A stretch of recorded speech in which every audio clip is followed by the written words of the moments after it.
Hey guys, and welcome back to another Ragnarok Origin content. Ranger has been underwhelming since 3rd job classes were playable.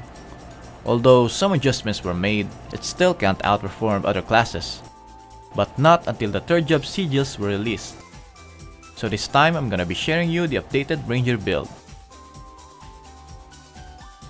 First is the stats. Recently, we disregard agility, but now it is needed. You don't need maximum agility here. You can stop adding agility if you easily reach 450 attack speed, which you can gain through enchantments, costumes, and bureau scores, which I will discuss later. Luck also depends. If you reach 200 crit, then I suggest you stop adding it and just put it on the vitality. Dex is maximum, no question. For the skills, copy the settings. On the Hunter skill tree, I prefer having crowd control traps than the Falcon attacks, which are useless. On Transcended skills, do not get this redefined double strafing. It doesn't add the damage of your auto double strafe from Orc Archer cards.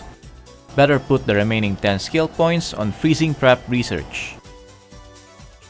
And on the 3rd job is Elusive Wind, Sniping Shot, Wind Fury Shot, and Arrow Storm. The remaining points should be in the War Companion, Disengage, and Warg Mastery just for flexing. Now for the Vero scores. Prioritize getting Momentum Management, Viper Blast, Eagle Focus, Wind Lord Module, and Mana Length Boost.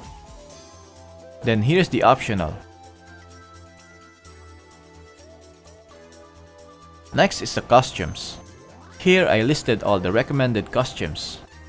This is for the headgear, facewear, mouthwear, backwear,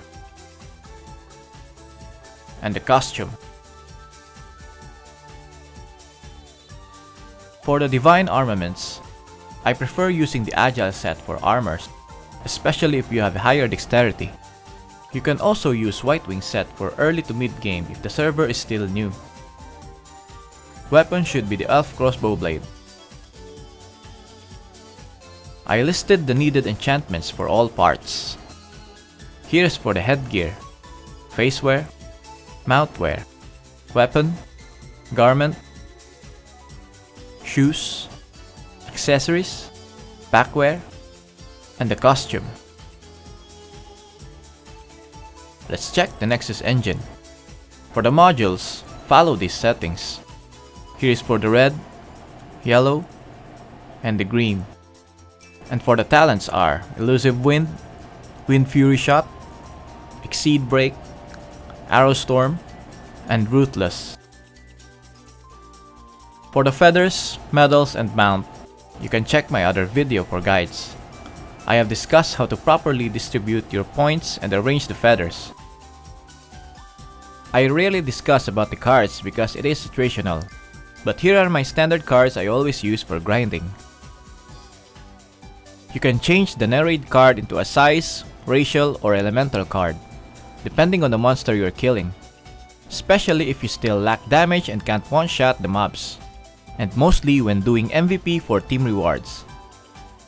And this for the PvP preset.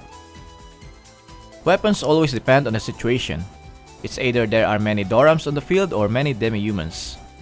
But in our current meta, I think there are more Dorams now than a demi-human. So I think Doram counter cards are recommended like Goblin, Desert Wolf, Moonlight, and Frioni Puppet cards. Armor cards can be tricky sometimes. Surprise your opponent with crowd control when you get hit. Card deck is also standard for physical DPS. The Minor Brutality, Major Brutality, and the Might of Ymir. Let's go to the Nebula path. Here are my settings for PvE.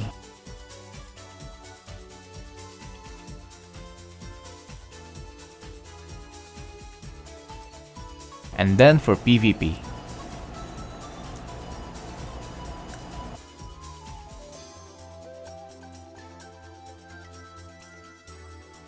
The astral sign is Windwalker, and I advise you to just get the level 20, 40, and 60.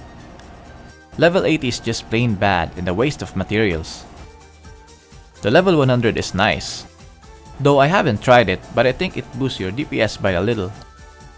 It's hard to time that Arrow Storm proc on your Elusive Wind plus Wind Fury shot because of the 10 seconds cooldown. So for me, you still need to manually use the Arrow Storm for Wind Fury bursts. And lastly, the sigil, which is the important part. Because now we have 3rd job sigils, and I think this is a huge buff for rangers. Heart of Wings is a 3rd job sigil for ranger. Your sniping shot will now be affected by attack speed for lesser cooldown and faster skill delay. And in every 3rd shot, you deal additional damage and applies piercing strike. In addition, every stack of piercing strikes will reduce the target's crit resistance and increases your P attack and move speed for 5 seconds up to 5 stacks. For PvE preset, use Bloodlust, Berserk, Starfall, and Meteor. And for PvP is the standard defensive sigils.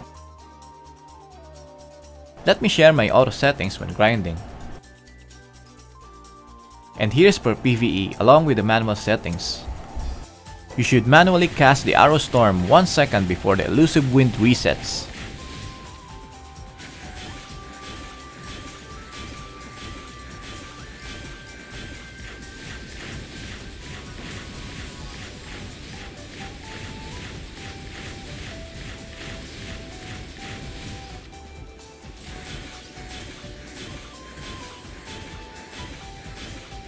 And this for the PvP with the same manual settings.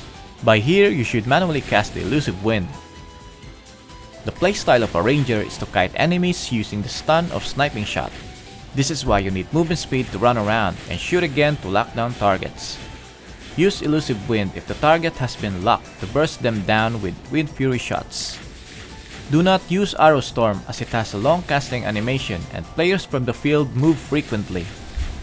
But this is best used in a large-scale PvP like Guild League, Phantom Hunt, and War of Imperium.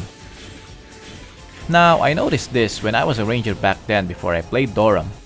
The auto skill of the Wind Fury shot along with the graphics settings making the game more like a pay-to-win. Notice and count the Wind Fury shot I make when I'm playing in lower settings.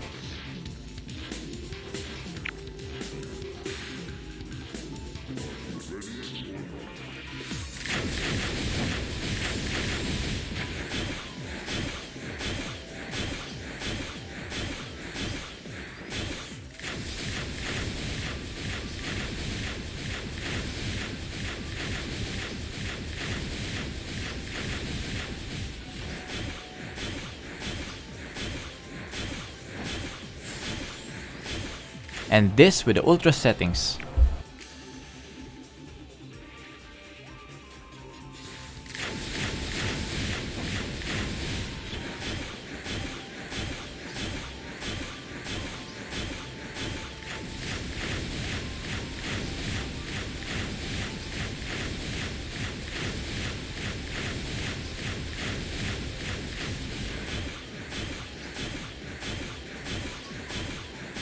Weird, right? I feel bad for players who just want to play Ranger, even with a standard low-end PC. Because in my opinion, they didn't optimize the Ranger's visual effects and just leave it as it is. They are more focused on buffing Warlocks and Doram because it gives them more money. Well, that's about it. Please leave a like if this guide helps you. And also, subscribe to my channel. It motivates me to do research and upload more contents. Thanks for watching. Lights out.